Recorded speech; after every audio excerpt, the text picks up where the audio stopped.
Welcome back to the Americas Zone of the Talent Summit of the Singapore FinTech Festival. I'm Glenn Van Zutphen. This is our final day of the festival. We sure hope that you've enjoyed it. We have lots more for you before we finish up. Next is Christopher Colbert, Chief Executive Officer of 180 Global Innovation. He's going to talk to us about how to create high-performing companies. Christopher will reveal the power of one strategy, structure, roles, policies, and outcomes.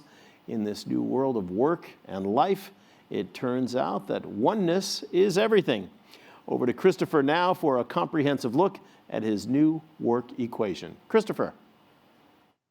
Thank you, Glenn. That was a hell of an introduction, and thank you, everybody. Good morning, good afternoon, and good evening. And thank you to the IT people for spending the last hour with me trying to figure out how to get me going here. So just by background, I've spent a lot of time up until recently speaking around the world and on a variety of different topics. And almost every topic that I talk to, I end up with the same conclusion. And that is this, that hold on a sec, this is not working. That the big miss, whatever you're trying to make better, whether you're trying to make a country, a company, a relationship, whatever it might be, a work environment, whatever it might be, that the big miss is in our understanding of humanity, in our understanding of the people that work for us, an understanding of ourselves, the understanding of our citizens, that's the big miss. And we spend not enough time, I don't think, thinking about what it means to be human and specifically what has changed in terms of what it means to be human. And the fact is, everything has changed. If you think about the world over the last 5, 10, 15 years, the way humans are, the way we have to interact, the way we think, the expectations we have, it's all changed. Think about it. Today's humans hate friction. You hate friction, I hate friction. Today's humans have a whole new way of embracing business models. We view not money, but time as the new currency. We expect to be in control. We're seeing this a lot in the United States. I think we think technology is more trustworthy than other people. In addition to those changes in us, we are surrounded by changes in the world. And many of those changes are what I would call contradictions. So one of them is we have more information than we've ever had before, and yet at the same time, the ability to just separate truth from fiction, real news from fake news, is incredibly hard. We have more wealth than we've ever had before, and yet we have more inequality. We are clearly a global globe, and yet we see rising nationalism and rising populism everywhere.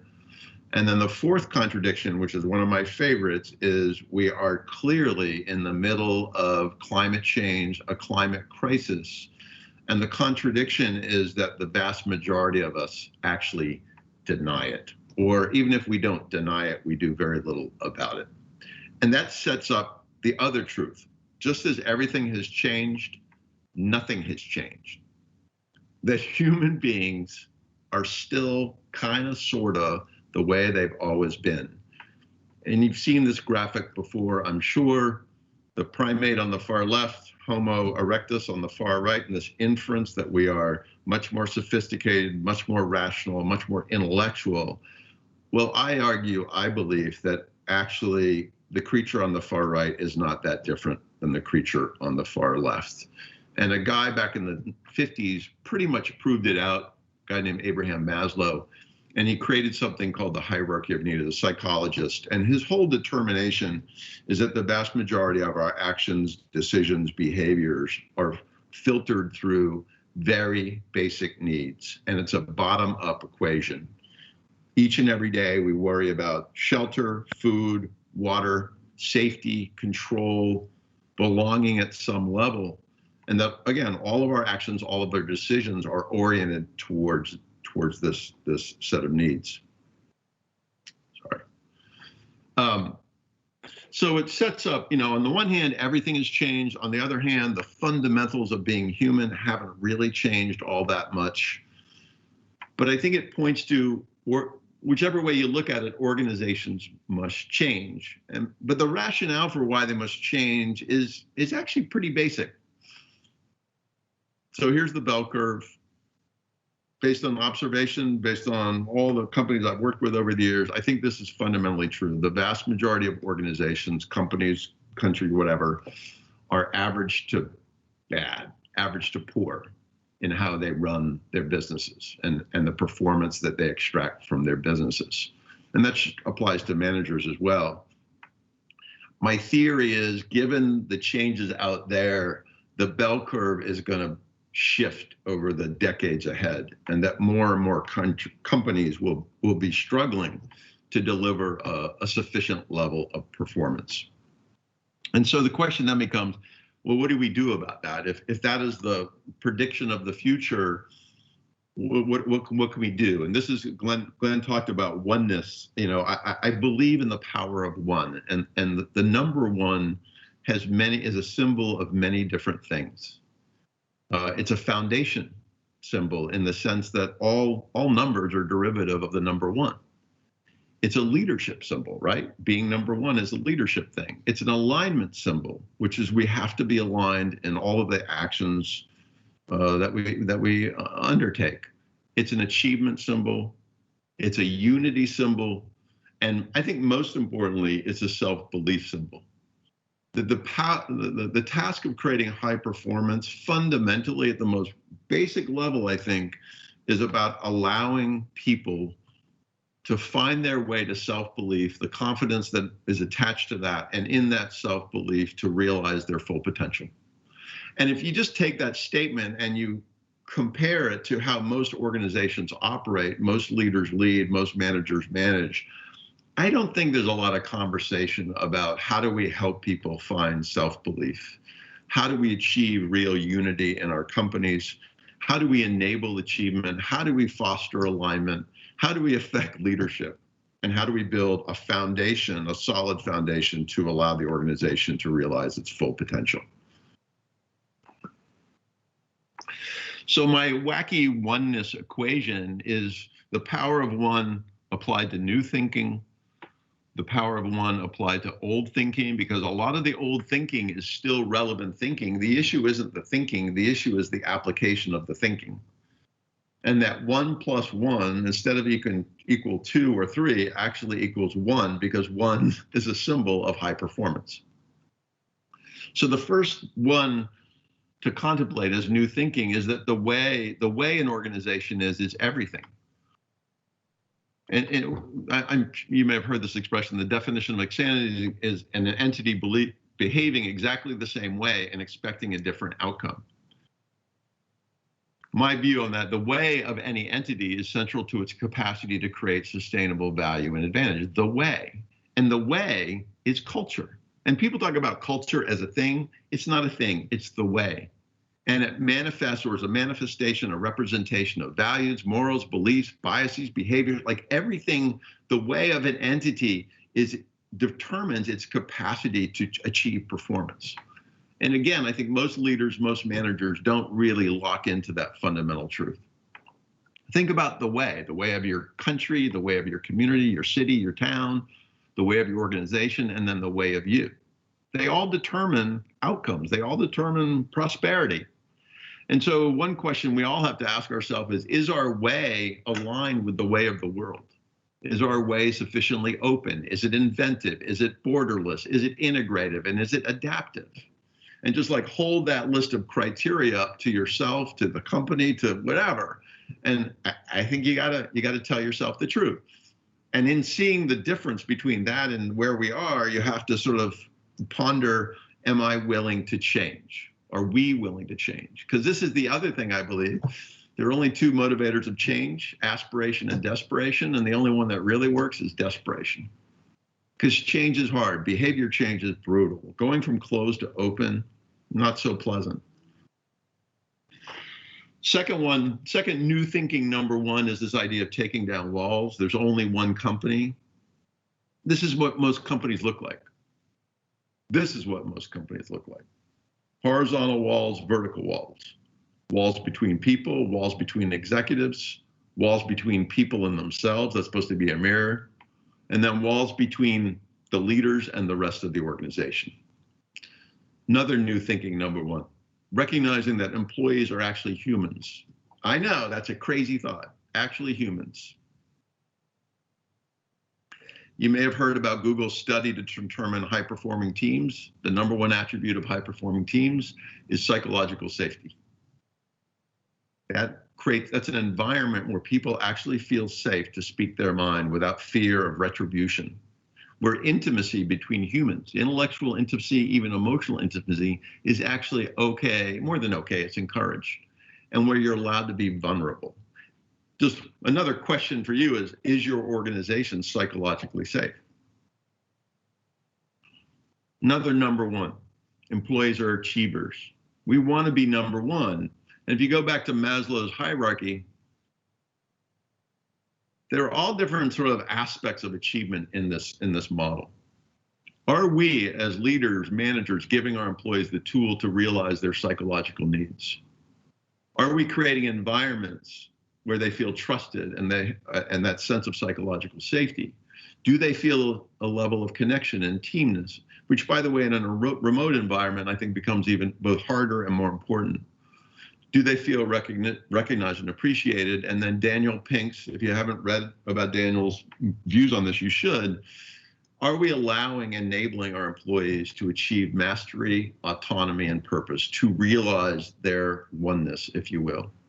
Great quote from this guy at MIT recently. Talks about the importance of a new social compact that allows employees to have their voices heard.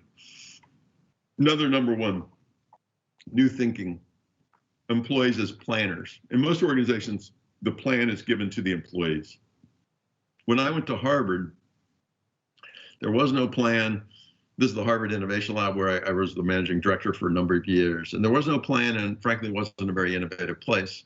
And so we created a plan. But the important thing about the plan, which we called the Journey to I, was the linkage between personal development, professional employee development, department development, and corporate development. The employees were integrated into the entire planning process.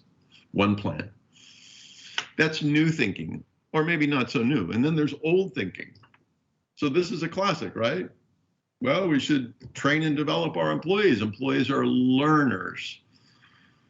And in today's world, learning is actually, 100x more important, because the technology curve is accelerating faster than the human curve. And so we as employers have to do something about that. What's funny or not so funny is that most organizations aren't very good at teaching. And most organizations aren't really oriented towards learning. So one of the questions I ask leaders is, what did you teach yesterday? And what did you learn yesterday? And in most cases, the answer is a blank stare, because teaching and learning isn't central to how they run the company. Another old idea, employees know what is expected. Simple, right? But if I examine all the work that I've done, big companies, small companies, it's remarkable how many times employees throughout the organization don't have this, a basic job description. I spoke recently at a company in New York, and big company, $1.5 billion technology company, top 50 executives in a room. I asked them, how many of you have clear job descriptions? The answer was 1. So how can you both hold somebody accountable? How can you motivate somebody to realize their full potential if they don't actually understand what it is that's expected of them? So there are other definition components around this, setting short-term goals, cultural rules. This is basic stuff, old thinking, but remarkable how many organizations don't do it. The cultural rules piece, by the way, I think becomes even more important in a remote environment. Like, what are the rules of this medium that we are now being forced to operate within? Old thinking, holding people accountable. My experience doesn't happen. Not clear KPIs, not clear direction against goals, not active confrontation. And this is like a crazy thing, but I think it's true. Most people struggle with holding other people accountable. And so the secret for me of holding people accountable is courage and specificity. that you're saying to somebody, I want what I want, when I want it, that's the deal. And that lack of specificity, I think, is pervasive throughout most organizations. Another old thinking, we are all measured and motivated. I don't think this is true. I think there's a big miss here. Biannual performance evaluations, how many companies don't do them? Weekly one-on-ones with your supervisor, doesn't happen. And then constant feedback from your boss about what you're doing well, what you could do better, and if you're having problems. Basic stuff, but it doesn't happen. And so the combination of that set of things, the new thinking things and the old thinking things, I think together creates high performance. And it's really, it kind of goes back to that, the motivation slide, aspiration versus desperation. This is not high intellectual stuff. This is a choice.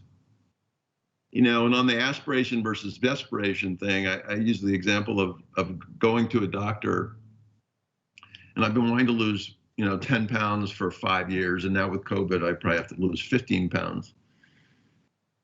And I don't do anything about it. And then I go to the doctor, and the doctor says, Chris, if you don't lose 15 pounds, you're going to double the risk of a heart attack. And I will lose 15 pounds probably within 15 days. And so I think a critical question for everybody is how important is high performance to you and to your organization, really?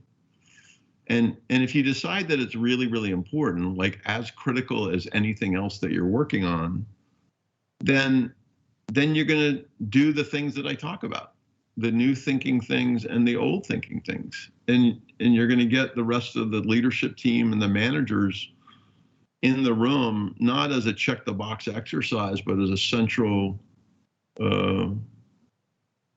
strategy of the company. I mean, I think what's kind of great about the bell curve is that it's actually not that hard to get from average to good.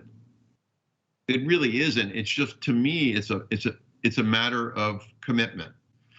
It goes back to the power of one. If you just sort of walk the earth with that symbol in your head and you recognize its foundation, its leadership, its alignment, its achievement, its unity, and its motivating self-belief, and that is your job as leaders and managers to unleash the power of one, I think you're going to achieve profound things as an organization and also for the individuals within your organization.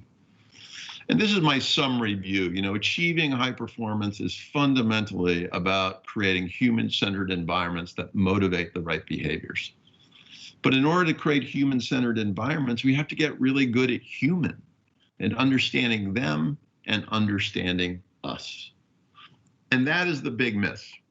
So whatever you're trying to do, create a better company, create a better country, create a better marriage, create a better parent-child relationship, whatever it is, the central task, the critical ingredient is how well you understand who you are and who they are. And I'll just leave you with an offer, which very few people ever take me up on, but I'll extend it to you too. If you want to talk about this stuff, this is not really my business. This is my avocation. This is my mission, to help the world get better at understanding humanity. If you want to talk about this, you want to debate me, you want to disagree with me, I don't care. Let's talk. ChrisColbert.com, or my email is chris@chriscolbert.com. And I just want to thank Sat Mohanty, the Monetary Authority of Singapore, for including me again this year. I've spoken, I guess this is our third year, and it's just an incredible venue, incredible event that I think is helping the world become a better world. So thanks for having me. Back to Glenn. It turns out that the oneness is more accurately described as synchronicity rather than individuality. A refreshing presentation, an approach, and an offer by Christopher Colbert. Thanks, Christopher.